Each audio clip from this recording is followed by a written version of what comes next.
durante la noche su rebaño. Se les presentó el ángel del Señor, la gloria del Señor los envolvió en su luz y se llenaron de temor. El ángel les dijo: no teman, pues les anuncio una gran alegría, que lo será para todo el pueblo. Les ha nacido hoy en la ciudad de David un Salvador, que es Cristo Señor. Y esto les servirá de señal: encontrarán un niño envuelto en pañales y acostado en un pesebre. Y de pronto se juntó con el ángel una multitud del ejército celestial que alababa a Dios, diciendo: gloria a Dios en las alturas y paz en la tierra a los hombres en quienes Él se complace. Cuando los ángeles, dejándole, se fueron al cielo, los pastores se decían unos a otros: vamos a Belén a ver lo que ha sucedido y el Señor nos ha manifestado. Fueron a toda prisa y encontraron a María y a José y al niño acostado en el pesebre. Al verlo, contaron lo que les habían dicho acerca de aquel niño, y todos los que lo oyeron se maravillaban de lo que los pastores les decían. María, por su parte, guardaba todas estas cosas y las meditaba en su corazón.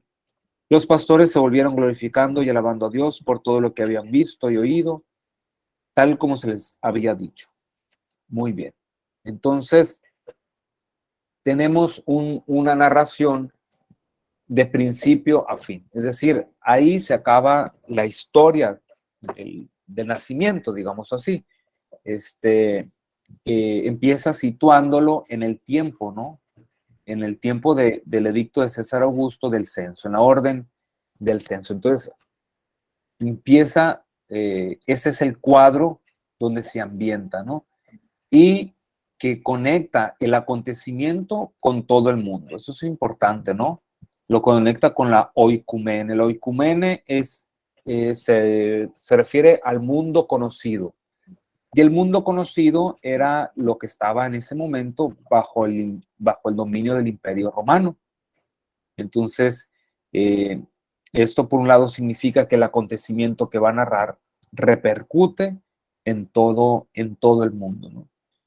Entonces ya lo sitúa, ¿no? Con detalles. El primer censo tuvo lugar siendo gobernador de Siria, Cirino, ¿no? Como había sucedido que por algunos descontentos con Herodes, con Antipas, había nombrado a un procurador en Siria para que se hiciera cargo de toda Siria y de la parte de la Galilea, ¿no? Entonces al sur seguía el otro Herodes, el hermano. Bueno, entonces ya después, primero la situación temporal y más o menos geográfica, ¿no? Entonces iban todos a registrarse, cada uno a su ciudad.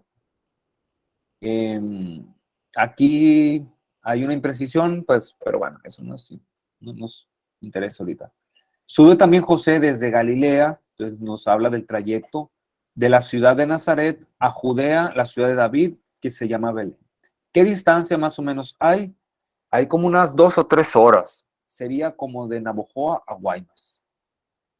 En carro. En carro, ¿eh?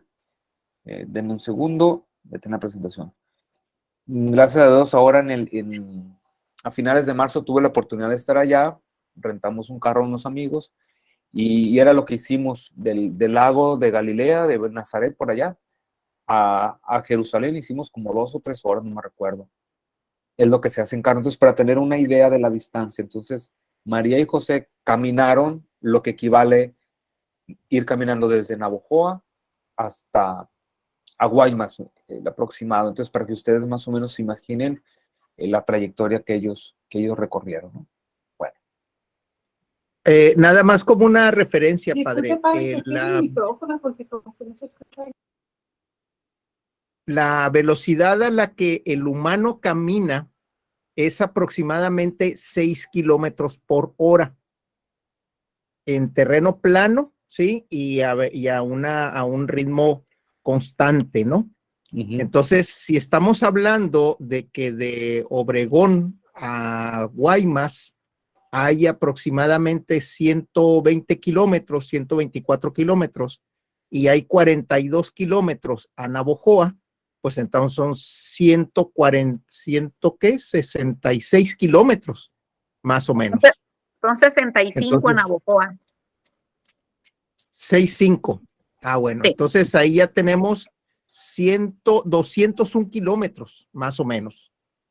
A 6 kilómetros por hora, pues entonces sí hacía más de un día Sí. de camino, ¿no? Ajá.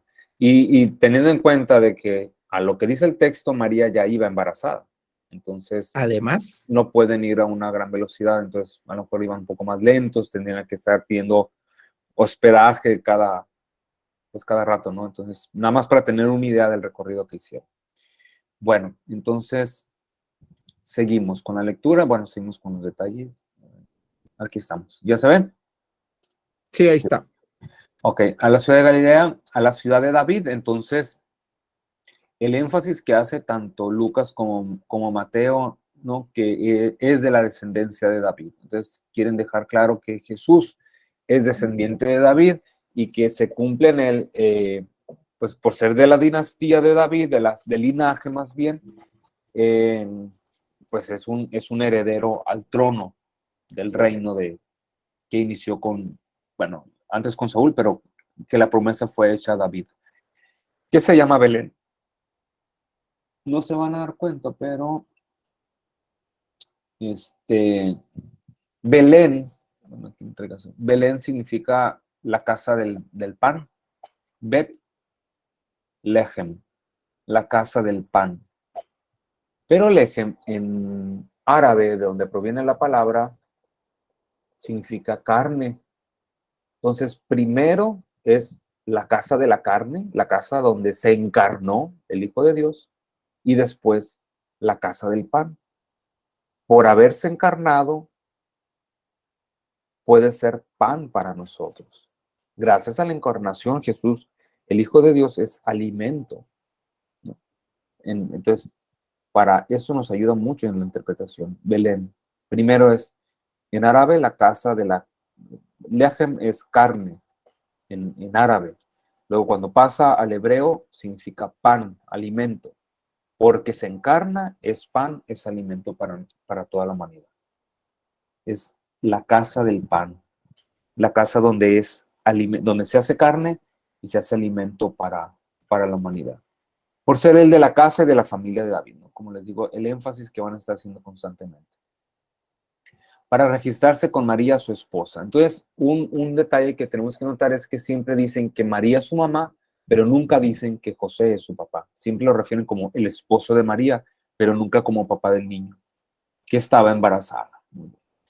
Mientras estaban allí, se les cumplieron los días del parto, pues le llegó el momento de dar a luz, y dio a luz a su hijo primogénito, ¿no? También el énfasis, ¿no? El primogénito, porque tiene el derecho a heredar, el primogénito es el que hereda el trono, ¿no? Entonces hay que ponerlo en el linaje de David, en la casa y familia de David, que esa es una expresión muy hebrea.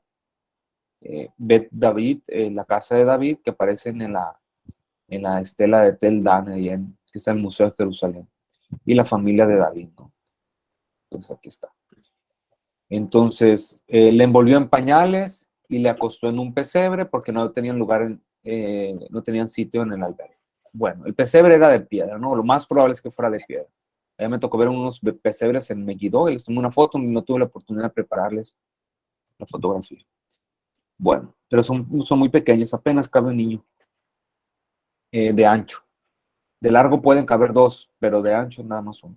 Había en la misma comarca Padre. unos pastores, dígame. Ese pesebre está en la iglesia de Los Ángeles, en Roma. No, bueno, dicen, pero pues yo no creo que sea.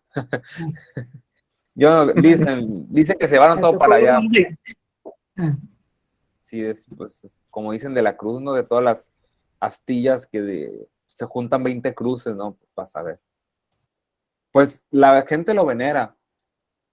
Es que lo siga venerando, ¿va? Pero no sé, o sea, como demostrar científicamente que ese fue, me parece muy difícil. Me parece muy difícil.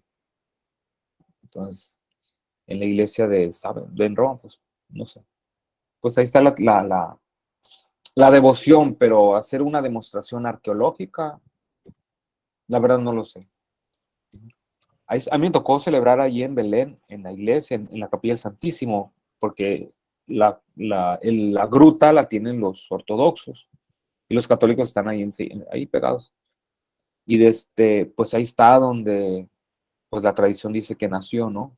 Ahí se ve con unas rejas, y pues se ve todo oscuro para empezar, ¿no? Porque es una gruta, se baja, ¿eh? Y pues, a lo mejor es ese, quién sabe, o el que se llevaron a Roma, ¿no? O sea, ¿cómo demostrar lo que es eso? O sea, cómo, a mí me parece muy, muy difícil, pues, de demostrarlo. Es decir, podemos decir, se le aplica a lo mejor una prueba, decir, este data del siglo I, pues data del siglo I, pero decir, ahí en ese nació, entonces, pero bueno, aquí lo importante es que nació, ¿no? Gracias. Sí. De nada. Ahí va. Entonces, había en la misma comarca unos pastores que dormían al aire libre y vigilaban por turno de noche su rebaño. Aquí se los voy explicando, espero que tengan su Biblia con ustedes. Fíjense bien, había unos pastores.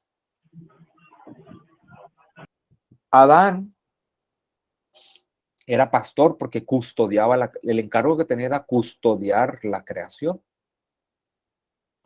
Adán era, se puede decir, pastor. Abraham era pastor. Moisés, cuando fue llamado, era pastor. David era pastor. Jesús es el buen pastor. Los ángeles se le anuncian a unos pastores que estaban cumpliendo con su trabajo. Es decir, un pastor que está cumpliendo con su trabajo hace referencia, no digo que en este caso sea, pero hace una referencia, hay una conexión con Adán, con el ser humano, antes del pecado original. Porque antes del pecado original, la tarea, el encargo de Adán era custodiar la creación, y lo que hace un pastor es custodiar. Adán, cuando comen el fruto, dejan de custodiar, dejan de cuidar y se extralimitan de lo que les está permitido. En lugar de cuidar, devoran. Ahí está el pecado original. Estos pastores no se están devorando la creación, la están cuidando, están cumpliendo con su trabajo como ser humano, el encargo que Dios le ha dejado a la humanidad. Estos pastores están cumpliendo, digámoslo así, la voluntad de Dios. Por eso, cuando el ángel se les aparece y le dice, y paz a los hombres de buena voluntad. Ellos son de buena voluntad porque están custodiando la creación, están llevando a cabo la tarea que Dios le había encomendado a Adán, y que los personajes del Antiguo Testamento, los principales, como les dije, Abraham pastoreaba, Moisés, cuando fue llamado por Dios, estaba pastoreando, David era pastor, ¿sí? Jesús es el buen pastor. Entonces, eso sí tenemos que tener en cuenta, que ellos estaban, y bueno, después las parábolas, ¿no? De que hay que estar en vela, etcétera, ¿no? Porque la venida del Señor vendrá, entonces tenemos que estar en vela vigilando. Esos pastores estaban vigilando. Llega el Señor, los encuentra vigilando, cumpliendo su función. Abel también era pastor, es cierto, gracias. Entonces, gracias, Rubén. Entonces, estaban vigilando, viene el Señor, los encuentra vigilando y por lo tanto son merecedores, o digamos, tienen la oportunidad de estar en la presencia del Señor. Los que no estaban vigilando, ¿no? Los que no estaban en vela. Bueno. Y la gloria del Señor los envolvió en su luz. Fíjense qué curioso. El Hijo de Dios se ha encarnado y nació. Está en un pesebre. Y ahí no hay una gloria resplandeciente. La gloria fue acá. ¿Sí? Pero pues es un signo para ellos, ¿no? Aparte, pues la gloria está en la palabra de Dios y no en la historia, en la historia en sí misma, sino en la palabra de Dios. Bueno, y se llenaron de temor. El temor es un elemento que marca una manifestación de Dios. Cuando Dios se manifiesta, el hombre se llena de miedo. Es nada más para decir que es una manifestación divina. Entonces les anuncia, dice, el ángel les dijo. Nunca dicen que ángeles, pues a lo mejor es el ángel Gabriel, ni nombre dice. Va directamente al mensaje, no le dice buenas noches, ¿cómo están? ¿Ya cenaron? ¿Cómo se llaman? No, va directamente al mensaje. ¿Por qué? Porque el mensaje es lo importante. No teman, dice, ¿no? Pues les anuncio una gran alegría, una alegría que será para todo el pueblo. Les ha nacido hoy en la ciudad de David, ya la conocían, sabían que era Belén, un Salvador, que es el Cristo Señor. Esta de que es el Cristo, que es el Cristo Señor, es una expresión muy rara en Lucas. Pero fíjense, dice que es el Cristo porque está conectado con el linaje de David, es el elegido por Dios, pero también le da el título de Kyrios, el Señor, título que únicamente se le daba a Dios en el Antiguo Testamento. Entonces, lo está reconociendo verdadero hombre del linaje de David, de la casa de David, y verdadero Dios porque le está dando el título de Señor. Entonces, aquí Lucas se refiere tanto a los judíos, al usar la palabra Cristo, que significa ungido, que refiere a la palabra Mashiach, ya lo sabemos, Mesías, pues. Cristo, y la palabra Señor también está dirigida tanto a los judíos, haciendo una referencia al Antiguo Testamento, como a los griegos. Entonces, todo el público estaba entendiendo muy bien lo que Lucas estaba dando a entender. Entonces, esto servirá de señal.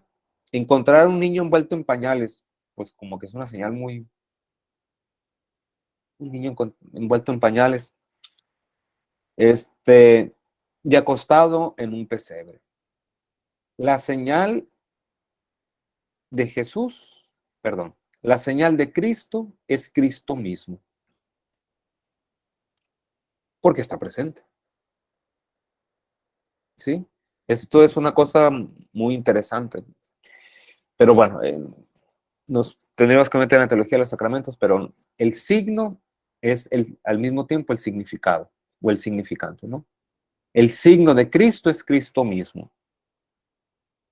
Dice, de pronto se juntó con el ángel una multitud del ejército celestial que alababa a Dios diciendo, porque el Hijo de Dios entra en el tiempo, en el espacio, los cielos quedan abiertos y se puede contemplar la gloria de Dios. Gloria a Dios en las alturas y en la tierra paz a los hombres en quienes Él se complace. Esta palabra que en Él se complace, pues es muy controversial por algunas traducciones que ha tenido. Literales a los hombres de buena voluntad o de buen pensamiento. Pero lo que quiere decir es a los hombres en los cuales Dios muestra su gracia, a los cuales les muestra su salvación. Ese es el sentido de la palabra. Voy a compartir pantalla para mostrarles. Sí, porque de repente cuando cantamos el Gloria también, y es a los hombres que ama el Señor o a los hombres de buena voluntad. Bueno, fíjense, aquí está. Y paz, en la tierra paz a los hombres en quienes Él se complace de mostrar su misericordia, su amor. Entonces, en anthropois, eudoquías, ¿no? Que literal eudoquías era significa bueno, doqueo significa pensar, de buen pensamiento sería literal, pero significa buena voluntad, acá está, buena voluntad. Eudoquías. Vamos a ver cómo representa. Eudoquías, aquí está. Estado o condición de ser amable, dispuesto. Aquí está, buena voluntad. Bueno, aquí está, ¿no? Pero en latín dice, bueno, también traduce como buena voluntad, pero algunas dice a los hombres que, algunas versiones de latín usa a los hombres que ama el Señor. Entonces, ¿por qué? Porque se les hacía muy difícil entender esta palabra, ¿no? les parecía difícil, la corrigieron, pero significa de buena voluntad, pero se refiere en quienes el Señor se complace de mostrar su salvación, su misericordia, su salvación, su gracia. ¿Sí? Más o menos la idea. Sí. Una observación, padre. Adelante. Aquí en mi Biblia, en el versículo 14, que es la que estamos analizando, dice, voy a leer la parte traducida, ¿no? Dice, gloria en las alturas a Dios y sobre la tierra paz entre los seres humanos, que es el antropos que mencionabas, ¿sí? Paz entre los seres humanos. La otra palabra no sé exactamente cómo se pronuncia, que dice de su agrado. Así es como la traducen, de los seres humanos de su agrado. ¿El micro? Sí, es una traducción literal de su agrado en los que Él se complace, pero la idea es en los que se complace mostrar su misericordia, su salvación. La idea, el significado de la palabra no recae sobre los hombres, sino en el favor de Dios sobre esos hombres. Sí, porque en el versículo, perdón, es que está medio, como está medio extendido esto, debe ser el versículo 13, en donde habla del Cristo. No, 13 en el 12, en donde le dice, hoy un Salvador, el cual es Cristo, el Señor.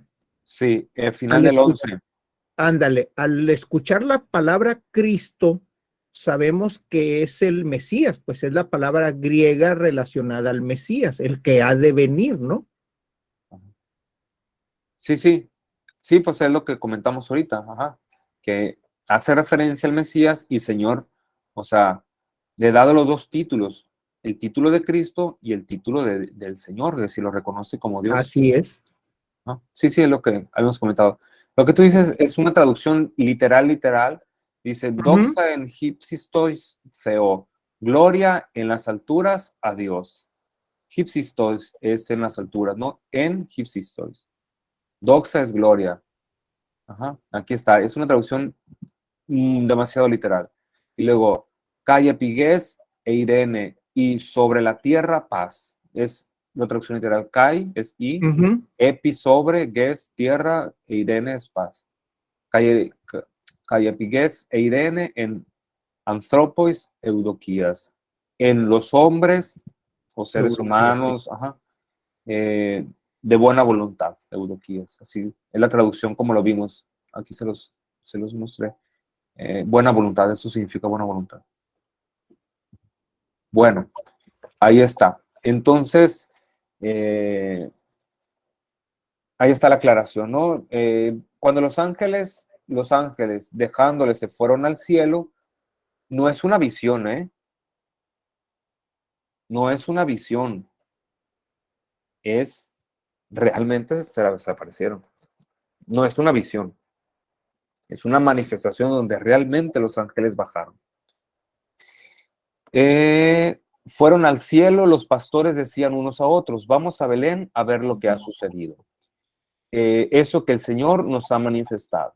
Fueron a toda prisa, esto significa, bueno, le pone un poco de tensión al asunto, y encontraron, esta es la palabra encontrar, no es encontrar cualquier cosa, es descubrir en el momento, Y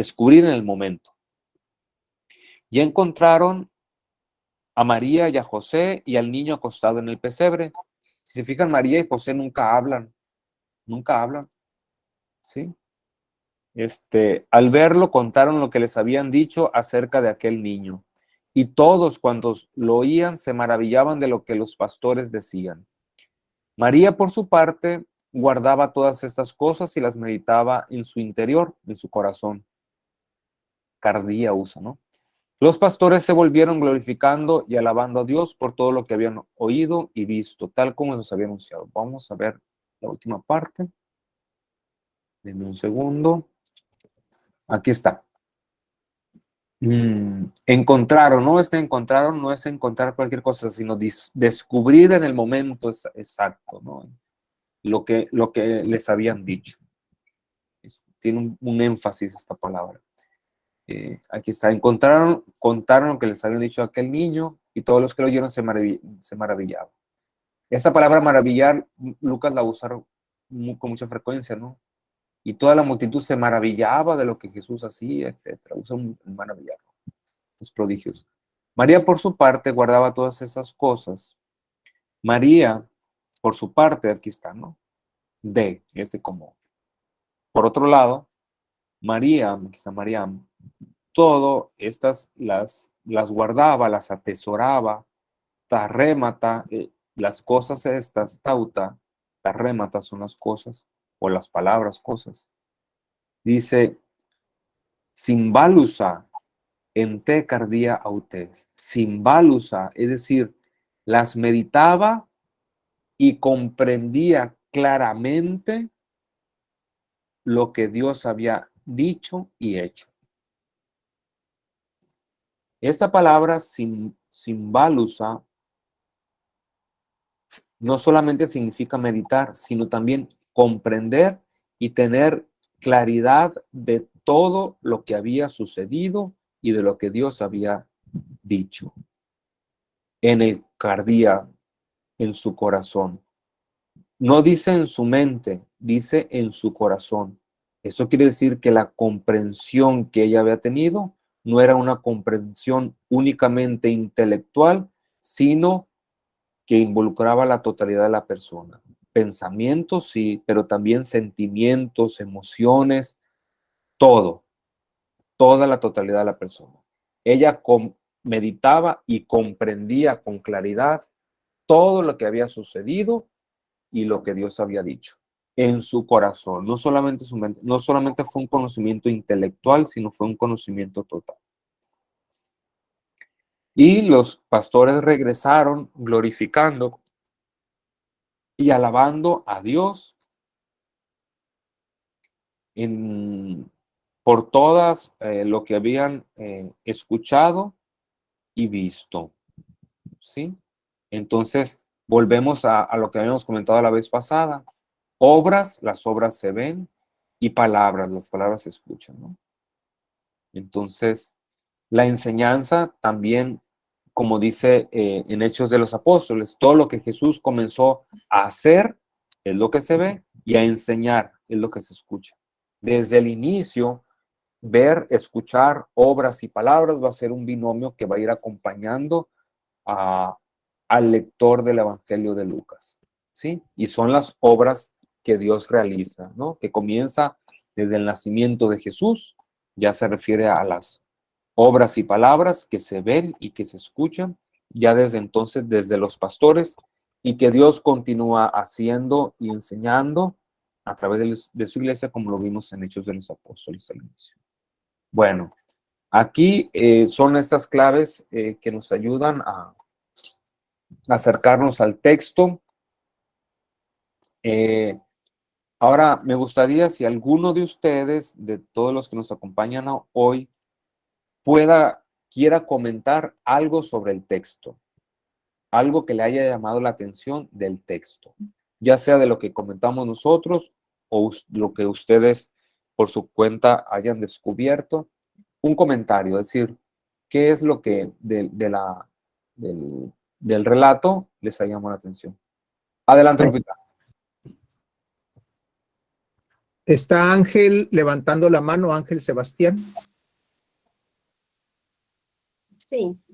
En el versículo 14, en mi Biblia dice, gloria a Dios en lo más alto del cielo y en la tierra paz a los hombres. Esta es la hora de su gracia. Así termina. Me llama la atención la palabra gracia, por lo que significa para nosotros la gracia de Dios. ¿Qué Biblia es? Porque, bueno, como vimos en Latinoamericana. Ay, con razón. Con razón. No, está bien. Está muy interpretada. O sea, la idea, como les comenté, o sea, no, podemos traducir de buena voluntad, pero se tiene que entender, o sea, es que no tradujo la palabra, sino tradujo la idea. No es lo mismo, Ujú. bueno, sí es lo mismo, pero tenemos que tomar en cuenta que algunas traducciones traducen de manera literal. En el caso de la Biblia de Enrique está traduciendo de manera literal, pero la desventaja que cuando se traduce de manera literal no podemos captar el significado de muchas palabras. Al traducir el significado de muchas palabras, la idea más bien, dejamos de un lado la traducción literal. Entonces, la idea por ahí va, ¿no? La gracia, por eso le decía, el énfasis en esa palabra no está en la condición de los hombres, sino en la disposición de Dios de manifestar su gracia, su salvación a estos hombres. Ahí está el énfasis, aunque de manera literal dice a los hombres de buena voluntad, la idea es como más o menos como dice en tu Biblia. Pero nada más tener en claro, o sea, es como una aclaración, que en ese caso no está traduciendo la palabra, sino la idea, nada más. Pero está bien, o sea, es el mensaje, vaya. Está escribiendo el mensaje, no está traduciendo. El problema es de que para traducir a veces uno no solamente traduce, sino interpreta un poco más y ahí uno tiene que tener cuidado con el límite. Pero está bien. Gracias, Lupita. No sé si quieres compartir algo más o alguien más quiere hacer algún comentario, algo que les haya llamado la atención del texto o de la explicación que hemos dado.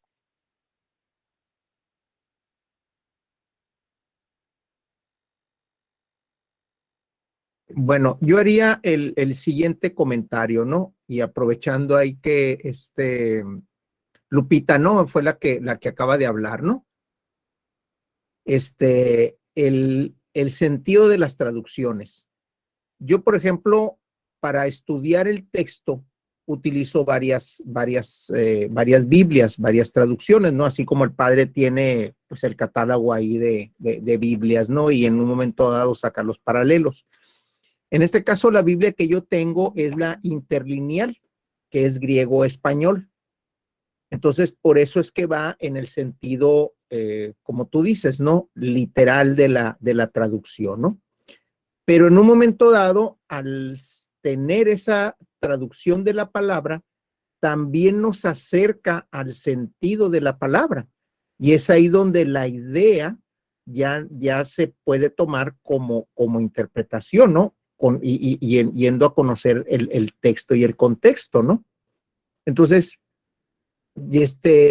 yo nada más agregaría, ya para terminar esto, el tener cuidado a la hora de la traducción del texto, porque así como como tú lo acabas de decir ahorita, se está traduciendo la idea o se está plasmando la idea, y muchas veces entre la idea y el texto y el contexto, pues ya se nos hizo bolas el engrudo, ¿no?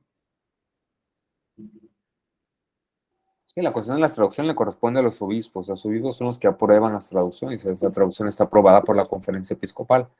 Entonces, la Biblia Dominicana está aprobada. Entonces, por eso, pues, al momento de hacer la lectura es bueno ir al idioma original, independientemente de la traducción. La traducción, lo que tiene, están hechas para diferentes finalidades, ¿no? Hay Biblias que están hechas para estudio, otras para la pastoral, otras para una lectura un poco más personal. Se pueden hacer diferentes traducciones según el objetivo, ¿no? Para hacer un análisis y un estudio, lo ideal es siempre ir al idioma original. No todos podemos tener el acceso a los idiomas originales, por eso, pues, es compartir para de repente hacer alguna explicación, alguna precisión que nos ayude pues, a encontrarnos con el texto, con la palabra, ¿no? En el texto, ¿no? Un encuentro con el Señor y pues Así esos es. detalles. Ajá. Ok, Leonor, perdón. Sí, adelante. Sí, Leonor tiene la mano arriba. Adelante, Leonor. sí, buenas noches. En el versículo 11 y 12 dice, hoy ha nacido para ustedes en la ciudad de David un Salvador que es Cristo Señor. En esto lo reconocerán, hallarán a un niño recién nacido envuelto en pañales y acostado en una pecera. me llama la atención que en el versículo 11 lo está presentando como un adulto y luego ya les explica que lo reconocerán porque será un recién nacido. ¿Sí me puede explicar eso, padre?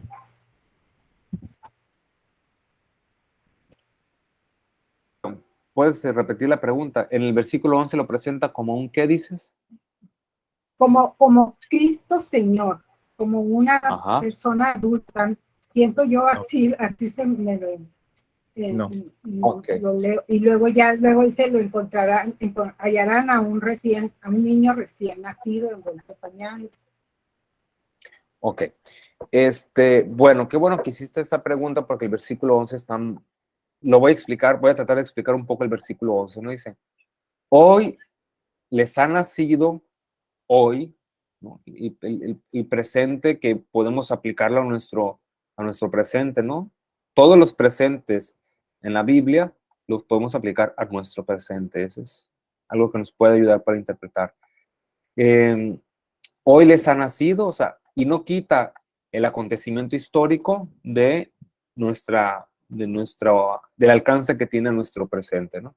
Hoy les ha nacido en la ciudad de David, es decir, Belén, como ya lo habíamos visto, un Salvador, ¿no? De hecho, pues el nombre de Jesús, lo voy a explicar. El nombre de Jesús, anótenlo bien y no se me vayan con otras explicaciones, por favor. Significa victoria, no significa salvación. Yoshua significa victoria, no significa salvación. Porque significa victoria porque vence, salva. Al vencer, al ganar, está liberando y salvando. Lo voy a poner así. Esta palabra es en el contexto de la guerra. Haz de cuenta que se están enfrentando dos ejércitos. Pero un individuo que vence, porque vence a todo el ejército, porque gana, tiene la victoria, por lo tanto, salva a todo su pueblo del ejército enemigo que lo quería conquistar. ¿Sí? Yoshua significa victoria. Entonces, porque vence, entonces salva. ¿Sí?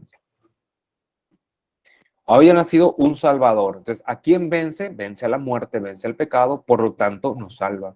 Porque venció, porque es vencedor, porque obtuvo la victoria, entonces nos salva y nos libera de la muerte y del pecado. Que es el Cristo Señor. No es un Cristo, un Señor entre tantos, no. Es el Cristo, el Señor. ¿Sí?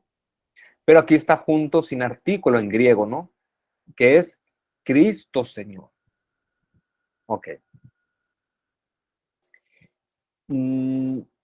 Es el elegido. ¿Por qué la palabra Cristo? En el Antiguo Testamento, cuando Dios elegía a un rey para demostrar que había sido elegido rey, le echaban con un cuerno. El cuerno tenía aceite de oliva, y le echaban el aceite en la cabeza y por lo tanto era ungido con ese aceite. Eso significaba que Dios lo había elegido como rey del pueblo. Entonces decían, mira, es el ungido de Dios, por lo tanto es elegido para ser el rey del pueblo. ¿Sí? David fue ungido, los reyes eran ungidos. Entonces decía, este va a ser, cuando le dice a Samuel, ese va a ser el que llegó, a ese lo vas a ungir, porque yo lo elegí. Pues lo unge, por lo tanto queda elegido como rey del pueblo. Si Jesús es ungido es porque es elegido por el Padre para que sea el rey de su pueblo. Pero si se fijan aquí, en el Evangelio, nunca parece que Jesús sea ungido con aceite. David significa el amado. Cuando Jesús es bautizado en el Jordán, se escucha una voz que dice, este es mi hijo amado. Si Dios lo está declarando como el amado, quiere decir que también es ungido como David. Entonces desciende el Espíritu Santo y lo unge. Cuando se efectúa la unción de Jesús, por decirlo visiblemente para nosotros, en su bautismo. No por el aceite, sino por el Espíritu Santo y por las palabras del Padre. Este es mi Hijo amado. Al decir amado, está haciendo una conexión con la etimología de la palabra David. Y por lo tanto lo está confirmando como ungido y como elegido para ser el rey de su pueblo. Y el salvador de su pueblo, es decir, el que va a pelear a favor de su pueblo para vencer al enemigo, y al vencer al enemigo salva a su pueblo del enemigo, que es el pecado y la muerte y el mal. ¿Sí? ¿Sí quedó claro, Leonor? Sí, padre, gracias. De nada. Entonces, decir Está Cristo, Lupita también con la mano arriba. un segundo, decir Cristo, el Señor, no es que se refiere a un adulto, sino, vamos a hacer énfasis, es el Cristo, el Señor, no, no uno entre tantos, sino el Cristo Señor. Entonces, pero esta combinación es para hacer referencia tanto que como que es ungido, pero fíjense bien, David fue ungido, pero nunca fue llamado Señor como Dios. Adonai nunca le dieron el título de ser divino. En cambio, Jesús sí. Entonces, no es únicamente el ungido, sino aparte de ser ungido, es Señor, es decir, es Dios. Cosa que de David nunca se dijo, ni de ningún rey, obviamente. ¿Sí? Que quede claro esto nada más. Bien, Lupita, ¿o alguien más? Sí, por favor. Sí, gracias, padre. Mire, sí, lo que comentaba sobre la Biblia. Pues sí, en catequesis estamos utilizando la latinoamericana porque se presta mucho para la comprensión con los niños. Yo tengo la de Jerusalén, no sé si me la recomiendan, por un estudio de un diplomado de teología. Ayer comentábamos del significado del nombre del profeta Isaías y me hizo pensar en el significado de Jesús, porque Jesús siempre nos habían dicho, Jesús salva, Yahvé salva. A usted ahora me dice es salvación y la victoria en realidad, ¿verdad? Salvación. Perdón, Salvación. victoria. Victoria, ¿verdad?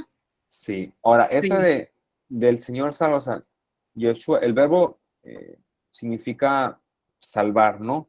Sí. Pero o sea, ya está como interpretado. Ajá.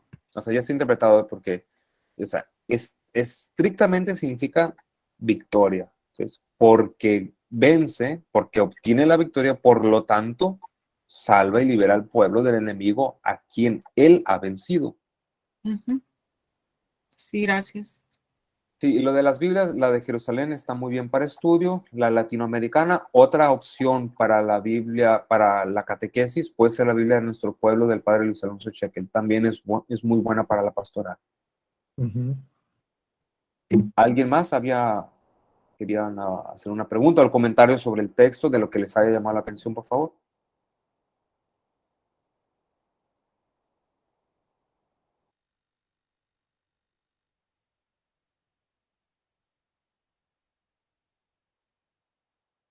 O a lo mejor como ha sido demasiado técnico, ¿no? A ver, Víctor, adelante. Sí, ahorita comentándolo las Biblias, ¿no, padre? La latinoamericana. La Biblia de la Iglesia en América, yo creo que también es una muy buena versión para usarla, ya que tiene muy buenos comentarios y el lenguaje está muy bien. Yo diría que podría ser la actualización de la latinoamericana, porque fue hecha para Latinoamérica. Ah, ok. Yo también había escuchado, yo nunca la he leído, la verdad, no sé cómo es la traducción, pero que también es buena incluso para estudio. Se puede usar incluso para estudio también. Sí, Adelante, así Camila. es. Gracias, Víctor. A mí me llama la atención que diga su hijo, hablando de María, su hijo primogénito. ¿Por qué no unigénito? Si iba a ser el hijo único, si María no iba a tener más hijos, pues, ¿por qué primogénito y no unigénito? Sí, la palabra primogénito no está referida a María, está referida a Dios. La palabra primogénito no está queriendo aclarar el número de hijos de María. Este problema entró con los protestantes en el siglo XVI. En la iglesia primitiva no existía. No tenía necesidad de hacer esa aclaración. La intención de Lucas a decir primogénito es en referencia a Dios, no en referencia a María. O sea, tenemos que entender el texto en su intención, en el mensaje que está queriendo decir. O sea, decir, a ver, aquí, ¿a quién está referido? Dependiendo de la palabra, ¿está referida a María o está referida a Dios? Porque como se vio antes, pues por obra del Espíritu Santo, y por como se acaba de ver ahí, es Señor, es Dios, pero es el Hijo de Dios, el primogénito de toda criatura, el primogénito de entre los muertos, el primogénito de los que resucitan, es el primero, porque va a la cabeza de la iglesia. Acuérdate que está hablando de salvación. Entonces, es el que va a ir a la cabeza en la salvación. O sea, debemos sacarnos de la mente las tonterías que nos preguntan los protestantes para poder entender el texto, lo que realmente quiere decir. Si nos enredamos en el juego de los protestantes, ellos no saben ni lo que están diciendo, ni preguntando, ni afirmando. Entonces nosotros nos quedamos en ese nivel y perdemos de vista lo que realmente el texto está queriendo decir. O sea, si tú ves el texto, aquí Lucas no quiere hacer ninguna apología de María ni de nadie. Quiere poner el énfasis en que Dios nos ha dado un Salvador. Aquí dice, hoy les ha nacido en la ciudad de David un Salvador. O sea, aquí nadie está discutiendo cuántos hijos tuvo María. Lo que el geógrafo quiere dar a anunciar es que Dios le ha dado un Salvador a la humanidad. Ujú. Y que es Cristo Señor. Ese es el énfasis. El énfasis no está en que cuántos hijos tuvo María. No, sí, porque sí está hablando de María, porque dice, llegó para María el momento del parto y dio a luz a su hijo primogénito. Pero así como lo explica, ya lo entiendo, pues primogénito es por Jesús, no puede decir el primer hijo de María. Sí, yo estoy completamente segura de que no hay otro hijo, pues a mí me llamaba la atención la manera de cómo lo refería la Biblia. No pongo en duda de que haya tenido razón, ni me pasó por la mente de los protestantes, pues. Sí, pero sí, nuestra lectura queda muy abajo de todos modos, ¿no? O sea, pero si vemos el texto, a ver, ¿qué me está queriendo decir? Está. Ese es el énfasis, ¿no? Incluso se dice, pues o sea, toda la narrativa se centra en decir que ha nacido el Salvador. Toda la narrativa es eso. ¿De qué trata el texto? Si tenemos que hacer, si fuera esto una película, y nos dicen, ¿cuál es la trama de la película? El nacimiento de un Salvador, o del Salvador. Esa es la trama. Cuando veamos un relato, dame un segundo, Victoria. Cuando veamos un relato, tenemos que ver todo el relato, ¿no? De lo que nos aparece de principio a fin. Y algo que nos ayuda a entender el mensaje del texto es, ¿cuál es la trama? Si un niño te pregunta, ¿de qué se trata? Que tú sepas decirle en uno, máximo 2 renglones, ¿de qué se trata? Nacimiento de Jesús. Nomás dime cuántas veces dice Jesús ahí. Ninguna. Entonces estás equivocada. Te pregunto de nuevo, ¿de qué se trata? El nacimiento del Salvador. El nacimiento del Salvador, que es Cristo Señor. Uh-huh. O sea, que sí se llama Jesús, sí se llama Jesús. No digo que no se llame Jesús o que él no lo sea, no. Simplemente, ¿en qué está poniendo el énfasis el escritor? Uh-huh. O sea, si logramos captar eso, podemos profundizar en el mensaje. De otra manera, ¿sí me explico? Sí. El autor quiere decirnos que ha nacido el Salvador, que es Cristo Señor. Entonces, ahí va a estar el acento de la reflexión teológica. Sí, es importante. Muy bien, gracias. De nada, gracias a ti. Victoria, adelante, porque si no me entretengo. Sí. No, está bien. O sea, yo quería hacerle, bueno, que me aclarara un poquito más. ¿Por qué hijo del hombre? O sea, sí se va uno al contexto del profeta Daniel y la visión y no sé qué cosa, pero podría ahondar un poquito más. ¿Por qué hijo de hombre? ¿O nada más por la visión de ese profeta? ¿O qué más hay? No, es hijo de hombre, es como cualquier hijo vecino. Ujú. Viene el hijo del hombre, o sea, vengo yo, viene, pero como es un trato así como muy humilde. Viene este señor que es cualquier hijo de vecino, o sea, es también como un trato de humildad, es decir, el hijo del hombre.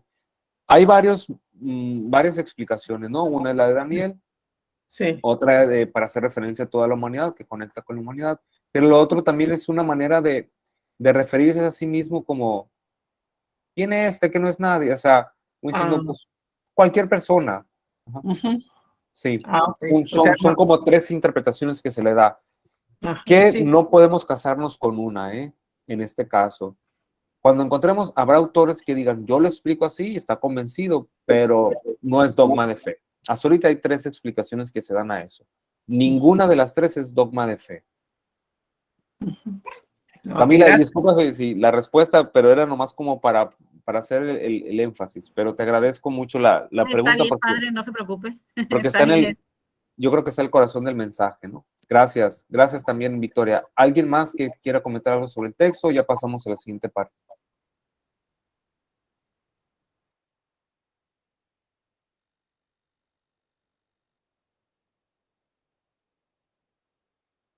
Es que así nos decían en la escuela, entonces sí, cuando hacíamos el análisis, ¿no? Nos daban la pericopa, la elegíamos y poníamos trama, y le escribíamos en 1 o 2 renglones.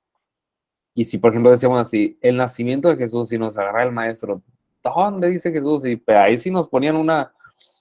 Y entonces, dime, o sea, porque teníamos que ser, no repetir, pero sí ser precisos y exactos con el texto, ¿no? O sea, si usa las palabras Cristo Jesús, pues el autor quiere hacer el énfasis ahí. Si hubiera dicho, hoy nos ha salido el Salvador, que es Jesús. Bueno, pues la reflexión es sobre el nombre de Jesús, no hay ningún problema, que es la misma persona. Pero el énfasis, o sea, dice que es Cristo, Señor, y todavía lo comentamos, no es una expresión muy rara en Lucas, o sea, para que Lucas lo haya usado y que nunca la vuelva a usar, es que es importante, ¿no? Bueno, entonces nada más pero sí, les paso este tipo, sobre todo los evangelios que son más narrativos, las cartas son discursivas, las epístolas. En el caso de las narrativas, cuando se nos narra una historia, un pasaje, ustedes así como que, a ver, ¿de qué trata? Si yo tengo que resumirla en 2 renglones, si un niño me pregunta, una persona, ¿de qué es? O sea, o si digamos, vamos a suponer que fuera ese texto una película y tú tienes que hacer la sinopsis o la trama, decir, dime de qué trata la película. Y entonces, procurar ser precisos, ¿no? Con la trama. Entonces, ese es el nacimiento y yo diría que está en 2 partes, ¿no? Porque dice, lo envolvió en pañales, lo acostó en un pesebre, porque no había sitio para ellos en el albergue. Ahí termina una primera parte. Hasta ahí el relato está completo. Pero aquí el relato se entiende en sí mismo, pero luego sigue la secuela de los pastores, yo le llamaría secuela, que la secuela de los pastores no se entiende sin la primera parte, pero la primera parte sí se entiende en la segunda. Vamos a decir que la primera parte se explica en la segunda parte, que es la de los pastores, la escena de los pastores. ¿Sí? Entonces, son dos escenarios, yo lo dividiría en 2 partes. La primera, que es el nacimiento, y la segunda parte, la secuela del nacimiento, porque es el mismo tiempo, se trata del nacimiento, pero es otro escenario, los pastores están en el campo y entran personajes distintos y la acción es diferente. Ya no se trata del nacimiento, sino del anuncio del nacimiento. Entonces, en la pericopa encontramos 2 elementos importantes, el nacimiento y el anuncio del nacimiento a los pastores. Pues el anuncio cómo se expresa. Entonces es querigmático, ¿no? Este puede ser vamos a decir, el primer querigma fue a los pastores. ¿Sí? A quienes se les anuncia, a los que han estado en vela, a los que están en vigilia. Aquí podemos sacar una serie de reflexiones, ¿no? Muy grande, muy bonita aparte.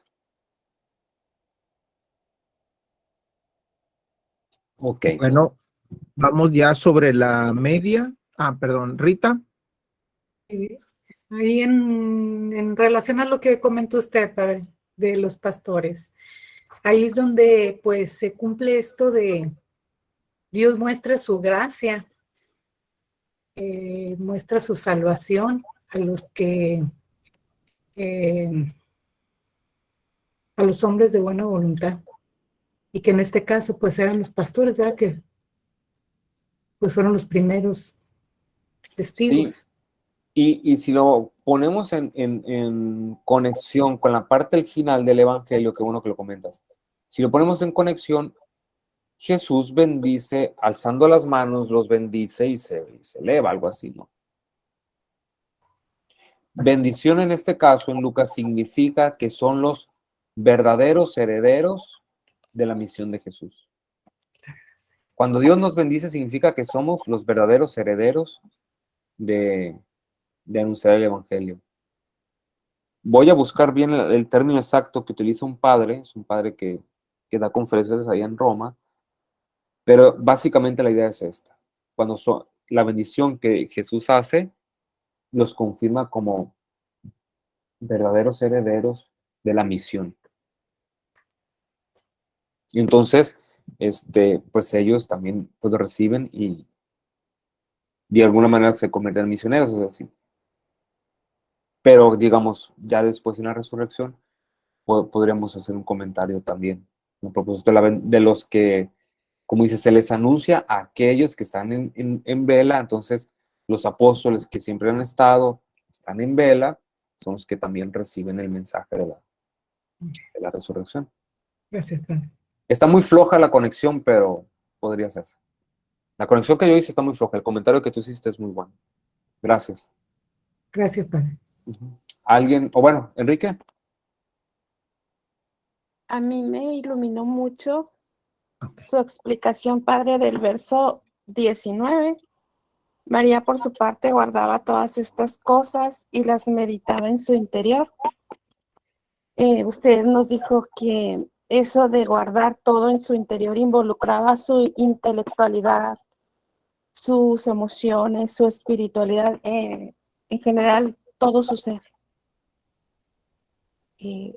Eso me iluminó mucho a mí, me llamó mucho la atención. Gracias, Xochitl. Aquí podemos hacer un comentario, gracias, porque dice, no solamente a nivel intelectual, sino también a nivel de las emociones, de la espiritualidad, como dices. ¿Cuál es nuestro problema en la actualidad? Que para afirmar una cosa negamos otra y la dejamos de lado. Desgraciadamente, por ejemplo, la evangelización actualmente se dirige mucho al nivel emocional, ¿no? Causar emociones y poco razonamiento. O al revés, hay muchos que se quedan solamente en la cuestión intelectual y no lo bajan a las emociones o a la espiritualidad. O hay quienes que únicamente sea espiritualidad y terminan en la ignorancia porque no, el nivel intelectual lo dejan a un lado. Entonces, aquí la clave es que sea integral, que involucre sí el intelecto, que nunca lo deje fuera, pero que no sea lo único, que involucre las emociones, pero que tampoco sea lo único. Porque emociones sin intelecto nos desviamos, intelecto sin emociones nos deshumaniza, se termina siendo una teoría. Espiritualidad sin intelecto, terminamos siendo unos ignorantes y por muy espirituales que seamos, al final vamos a decir muchas tonterías. No basta ser espiritual, hay que estudiar también. Entonces, gracias, Xochitl, por el comentario, para que María lo entendía de una manera integral y total, sin excluir ningún aspecto, sino integrándolos todos. Entonces nos pone como ejemplo a nosotros que nuestra experiencia de Dios, sí, que se ha manifestado en nuestras vidas, que se ha presentado como nuestro Salvador, sea integral y no recargarnos en un aspecto nada más, sino incluir todo, incluir el intelecto, incluir las emociones, incluir la espiritualidad, incluir lo político. Por aquel entonces publicó un edicto César Augusto, incluye la dimensión externa del ser humano, la dimensión social, ¿sí? Y bajó de Galilea, ya estaba el Herodes, Antipas, ¿sí? Y ahora el verdadero rey ya no va a ser Herodes, va a ser Jesús. Implica las cuestiones externas, o sea, no es solamente hacia adentro, sino también hacia afuera de la persona, a la dimensión social. Hay una repercusión no solamente al interno de la persona, del individuo, sino también al externo, que es la dimensión social y la dimensión histórica, en el censo, cuando era gobernador Quirino o Cirino, etcétera. También entra en la historia, también entra en la esfera pública de la persona y también en el interior, pero no únicamente en el interior. ¿Sí? Gracias, Xochitl. No sé si me extendí mucho con este comentario, pero yo creo que vale la pena. Bueno, ¿algún comentario? Gracias a ti. Enrique, adelante. Sí, mira, para cerrar este punto de reflexiones con relación al texto, Víctor está haciendo un comentario en el que dice que los pastores eran mal vistos en aquel entonces. Está preguntando. Sí, eran mal vistos, pero díganme un texto bíblico donde eran mal vistos.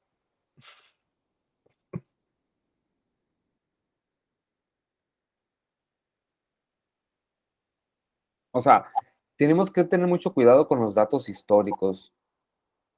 La exégesis no es histórica. Está bien, si eran mal vistos, pues sí, a lo mejor algunos eran medios ladronzuelos y ya que andaban en la noche se brincaban al corral del vecino. Pero aquí te lo están presentando como, bueno, los que estaban vigilando, punto. Si eran muy buenos o muy malos, estaban en vigilia, estaban custodiando, estaban cumpliendo con su trabajo y Dios se les manifiesta. ¿Qué tan pecadores eran? Pues a lo mejor mucho, a lo mejor robaban algunas veces. Lo mismo decían los pescadores, ¿no? Decir pescador de hombres así como que para aquel tiempo rebotaba.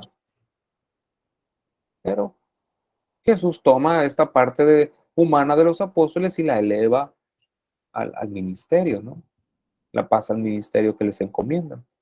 Así es, así es. Bueno, ya Entonces, para, perdón. sí, nomás Sí. eso. Puede ser que sean mal vistos, pues algunos los veían mal. Todos eran perversos y ladrones. Me parece bastante. ¿Y dónde te fundamentas? La Mishnah, el Talmud, en la Biblia, o sea, ¿dónde lo dice también? O sea, es que alguien dijo, a ver, yo diría, a ver, Flavio Josefo, y cómo lo dice, interpretar lo que dice. Tenemos que tener mucho cuidado con los datos históricos al momento de interpretar, nada más ser cuidadosos. Gracias, Víctor, gracias, Enrique, adelante. Ándale, Carlos Coronado tiene la mano arriba.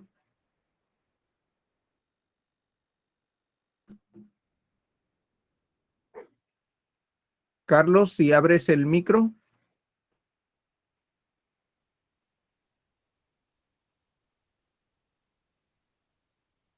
Bueno, siempre no. Ok, ya para pasar al siguiente punto, pues yo creo que esta sección que acabamos de terminar cubrió la parte de la reflexión y la parte de la explicación. Y pues como toda lección, pues vámonos a la tercera parte, ¿no? Que viene ahora sí el compromiso, ¿no? Ya escuchamos, ya vimos la historia, ya reflexionamos sobre las palabras, sobre las frases, sobre el texto. Ahora vendría en la parte del compromiso, ¿no? ¿A qué nos compromete este tema, estas lecturas que acabamos de tener? O en un momento dado, ¿a qué nos impulsa el haber releído este texto? Yo creo que esta es la reflexión. Tenemos aproximadamente son 15 minutos, 18 minutos los que tenemos. Podemos dedicar 15 minutos a esta parte, ¿no? Camila. A mí lo que me llamó mucho la atención y lo que me mueve, lo que me lleva a compromiso es la actitud de los pastores. Me lleva, me interpela, me dice que para poder llegar a estar en la presencia de Dios, necesito estar siempre vigilante, estar atenta, cuidar, custodiar los que se me han puesto en mi camino, estar en vela y siempre dispuesta para poder llegar a ver algún día la gloria de Dios y poder estar en presencia de Dios. Gracias. Muchas gracias, Camila, gracias, de verdad. ¿Alguien más?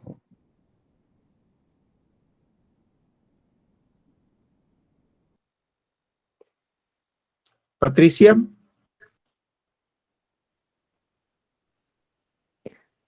Pues para mí, como me imagino que para muchos, para todos aquí, es lo que se menciona de la actitud de María, ¿verdad? Que meditaba, que guardaba estas cosas en su corazón, como se mencionó hace un momento, esa actitud reflexiva, el vivir con la palabra, pero viviéndola hacia adentro, ¿no? O sea, en esa, desde tu ser, pues conectar con eso.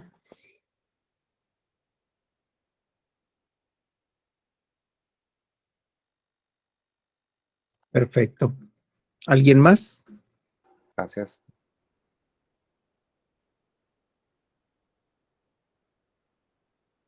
Katy. Pues no perder la mirada sobre todo en Jesús, porque siempre va a haber cosas que nos distraigan, como esa de que si los pastores son buenos o son malos. Y es como decir, hay policías que son buenos y son malos, y etcétera, etcétera. Pero el centro y la meta, y pues tiene que ser Jesús. Amén. Correcto. Gracias. ¿Alguien más?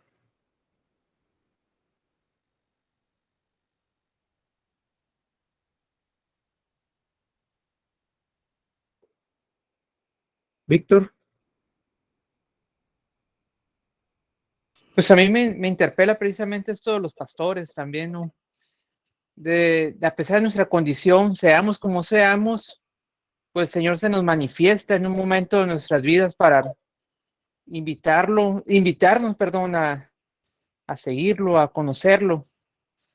Entonces, me hizo más ruido, no te comentaba el padre eso de las interpretaciones de los pastores, pero sí es cierto, o sea, si eran buenos, si eran malos, pues nosotros también, o sea, somos buenos, somos malos, o nos consideramos buenos, pero somos bien pecadores, pero aún así el Señor se nos manifiesta como se le manifestó a ellos, y pues de alguna otra manera se nos invita a seguirlo. Eso es todo lo que me interpela a mí. Gracias. Muy bien, muchas gracias, Víctor, gracias, de veras. ¿Alguien más que guste compartir o lo que más le llegó y lo que se compromete, ¿no? A lo mejor también hacer, pues, eco, ¿no? de lo que ha llegado. Adelante, Carlos. Rubén. Carlos dejó un comentario que dice, en el anuncio del ángel a los pastores, el ejército de ángeles reafirmó el anuncio y los pastores no entendían todavía hasta que ellos dijeron, gloria a Dios en las alturas y en la tierra paz a los hombres que ama el Señor. Hasta entonces entendieron. Es el comentario que está haciendo Carlos Coronado. No, se llenan de miedo, el ángel los tranquiliza, les da el anuncio, lo entienden en el momento en que se los dice, y la unión del ejército celestial es para decir que la presencia de Dios nunca es sola, siempre está rodeado de la corte celestial, que se ha unido el cielo y la tierra. Con el nacimiento de Jesús se unen cielo y tierra, y se pone manifiesto la gloria de Dios, que los ángeles, digamos, la cantan, la gloria de Dios, son los que la expresan, las alabanzas, ¿no? Y ellos terminan haciendo lo mismo. Glorifican y alaban a Dios cuando se van, es decir, lo mismo que estaban haciendo los ángeles, glorificando a Dios. La tierra y el cielo se unen y cantan el mismo canto. Así es. Rubén Bocanegra. Sí, yo quería comentar que después de que se fueron los pastores, después llegaron los Reyes Magos, ¿verdad? Llegarían los Reyes Magos. O solo tiene que ser sobre lo leído hoy, el comentario. Sigue, ¿no? O sea, lo podemos ver de una trama un poquito más, de otra perspectiva, que es la infancia de Jesús. Entonces, si hacemos una película de la infancia de Jesús con varios actos o varias escenas, ¿no? Como en el teatro, ¿no? Acto 1, acto primero, acto segundo, acto tercero. Pero la trama ya no es el nacimiento, sino la infancia, que incluye el nacimiento y otros acontecimientos. Pero si quieres hacer un comentario, no hay problema. Sí, entonces de ahí partiría la Sagrada Familia a Egipto, ¿verdad? Huyendo del rey Herodes. Eso De ahí es en el mismo, de Evangelio de Belén. Mateo. No, eso es en el Evangelio de Mateo. Es otro relato, otra intención teológica. No los mezcles ahorita. No, de aquí sigue la circuncisión de Jesús, la presentación de Jesús en el templo. Que ya no forma parte del nacimiento, sino de la infancia. Oh, ok. Ok, gracias. Gracias, Rubén. ¿Sí? ¿Alguien más? Leonor, adelante. Sí, yo siento que el mensaje que tenemos ahorita es pues que tenemos a ese Salvador, a ese Cristo que nos da la victoria. Y así como esos pastores fueron y vosotros anunciaron que pues ese también es nuestro compromiso de dar a conocer a Jesús, así como a nosotros, como a ellos se les dio a conocer en ese tiempo. Y hoy a nosotros, pues con la palabra de Dios, lo conocemos, con nuestra Santa Iglesia. También es compartir con los que no se acercan mucho ese conocimiento que nosotros recibimos para dar a conocer a nuestro Salvador. Es el mensaje que siento que me dieron. Muchas gracias, Leonor. Si se fijan en el texto, están los dos elementos, el conocimiento intelectual y las emociones. Hoy les ha nacido el Salvador, que es Cristo Señor. Es un conocimiento intelectual. No tengan miedo, alégrense. Y hace referencia a las emociones. Y ellos estaban maravillados, iban corriendo, van contentos. Entonces, está involucrada la totalidad de la persona, el intelecto y las emociones. Se les informa, ellos tienen un conocimiento de quién es el Salvador, de quién es el Cristo Señor, y se le dice, alégrense. ¿Sí? Entonces, digamos, está el elemento tanto intelectual como emocional. Adelante, Ruth.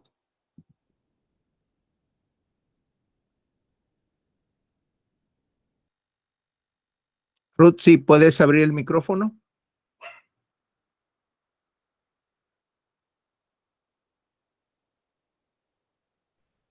Creo que ya. Ahí Pues está. Listo. precisamente lo que el padre estaba comentando, ¿verdad? Este texto es maravilloso porque esa buena noticia que los ángeles dieron a los pastores no se ha dejado de dar por la iglesia.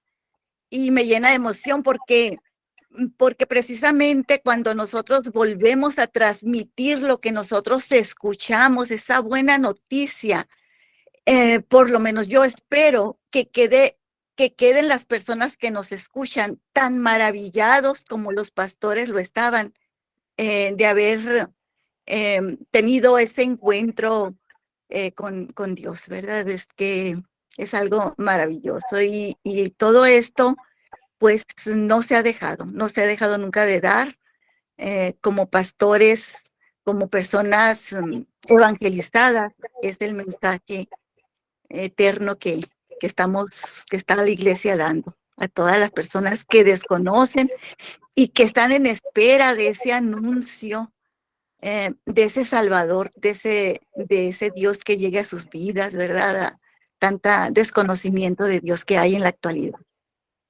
Muchas gracias. Gracias. Rita, adelante. El micrófono, Rita. Micrófono. Gracias. Gracias. Gracias, Padre, pues le quiero dar gracias a todos, ¿verdad? Por lo aprendido, porque pues en un momento dado lo aprendido te compromete, me compromete esto que aprendí, les doy gracias. Y pues me quedo con un comentario muy puntual que hizo usted, Padre, diciendo que no bastaba nada más ser espiritual, sino que también conllevaba prepararnos, ¿verdad? Prepararnos y pues seguirnos preparando y seguir reflexionando sobre las escrituras para pues también, lo digo por mí, ¿verdad? Hacerlo vida. Muchas gracias, gracias de veras por compartir. ¿Cuánto andamos, cómo andamos con el tiempo, Enrique? Nos quedan 7 minutos y no quisiera irme sin dejar mi comentario. Este texto lo leímos hace 2 años, el padre Luis Alfonso y yo, en el inicio del año de San José, precisamente. Y la reflexión, una de los personajes que reflexionábamos en ese entonces es el personaje que no aparece aquí, precisamente San José. Y reflexionábamos de cómo es el esfuerzo humano que había hecho San José de llevar a la familia sagrada a buen puerto, a buen término. Todo lo que tuvo que haber pasado, la parte sentimental, la parte visceral, el dolor, el cansancio, la desesperación, todo lo que humanamente pudo haber vivido, para poder llegar a ese pesebre y que el niño, el Salvador, hubiera nacido a bien, ¿no? Entonces, eso a mí me hizo reflexionar acerca de lo que muchas veces uno como padre de familia, o en el caso del padre, o sea, el sacerdote, hace por su comunidad, de llevar a buen puerto, pues, este mensaje de salvación. Él sabía a quién llevaba, porque el ángel ya se lo había anunciado. Él sabía que tenía que llevar a buen puerto esas 2 personas, tanto María como portadora, como el producto que era Jesús, ¿no? Entonces, la verdad es que esa reflexión sobre ese personaje que no aparece aquí, la verdad es que sí marcó, sí me marcó. Muy bien. Sí, no, pues ahí está la presencia de San José, una presencia pues en silencio que se dedica a cumplir la voluntad de Dios. Entonces, con miedos, con dudas, con muchas cosas, pero alguien que sabe escuchar a Dios y llevar a cabo lo que le pide, que bueno, lo presenta de una manera muy sintética, ¿no? Pero que nos imaginamos que en la práctica no fue tan sencillo como lo dice Enrique. Muchas gracias también, Enrique, por compartirnos esta reflexión. Así bueno, es. pues, gracias. Vamos a ir de la mano con María Santísima en este mes de la Biblia, de la Sagrada Escritura, donde la Iglesia, pues, le dedica, y pues de la mano de María, así como va meditando y va comprendiendo lo que va sucediendo, está llena del Espíritu Santo, evidentemente, pero no se anticipa, ¿no? Sino sabe guardar las cosas, sabe atesorarlas en su corazón, sabe comprenderlas y está perfectamente consciente de lo que va sucediendo, no está de acuerdo con el plan de Dios. Entonces, nos quedan como yo creo que un próximo miércoles terminaríamos, Enrique, sería el último. Sí, ojalá. Así es, el próximo miércoles ya finalizamos con el favor de Dios. Sería igual a la misma hora. Los viernes están invitados para la lectura del Evangelio de Juan. Vamos a cerrar el prólogo, ya irnos al capítulo 2. Vamos a cerrar el primer capítulo, a ver si alcanzamos a ver capítulo 1 y 2. Es una lectura que vamos haciendo algunas referencias al griego para ir profundizando en el Evangelio, para cuando empiece el ciclo litúrgico, meternos al Evangelio de Mateo. Entonces, esa es la idea. Entonces, nos reunimos los viernes también a las 7:30. La liga la manda Enrique, después las mandamos nosotros. Ahí a nuestros contactos las voy a ir pasando, espero de manera oportuna. Y si ustedes pueden reenviarla y invitar a más personas, pues ojalá para que esto se aproveche, ¿verdad? Pues en caso de que les parezca algo bueno. Bueno, gracias Enrique, gracias a cada uno, a los nuevos que se han integrado también hoy, este día, bienvenidos Lourdes y otros más que están por ahí, que están participando. Ruth, saludo, Leonor, también saludos a Leonor, y bueno, varios, Víctor, que siempre está al pendiente, Camila, que siempre comparte con nosotros, Katy, Navojoa, pues ahí está Lupita también, Noelí, y bueno, todos los que nos acompañan. Gracias. Vamos a finalizar con una oración. En el nombre del Padre, del Hijo y del Espíritu Santo. Amén. Dios te salve María, llena eres de gracia, el Señor es contigo. Bendita eres entre todas las mujeres y bendito el fruto de tu vientre, Jesús. Santa María, Madre de Dios, ruega por nosotros los pecadores, ahora y en la hora de nuestra muerte. Amén. El Señor esté con ustedes. Y con tu espíritu. Y la bendición de Dios Todopoderoso, Padre, Hijo y Espíritu Santo, descienda y permanezca siempre con ustedes. Así sea. Gracias, buenas noches, Dios los bendiga. Gracias. Buenas noches. Buenas noches a todos. Gracias. Gracias, buenas noches. ¿Cómo Buenas podemos noches. conseguir la grabación? Grabación, Enrique, no sé si... Sí, este momento se está grabando. Sí, nos pueden hacer llegar la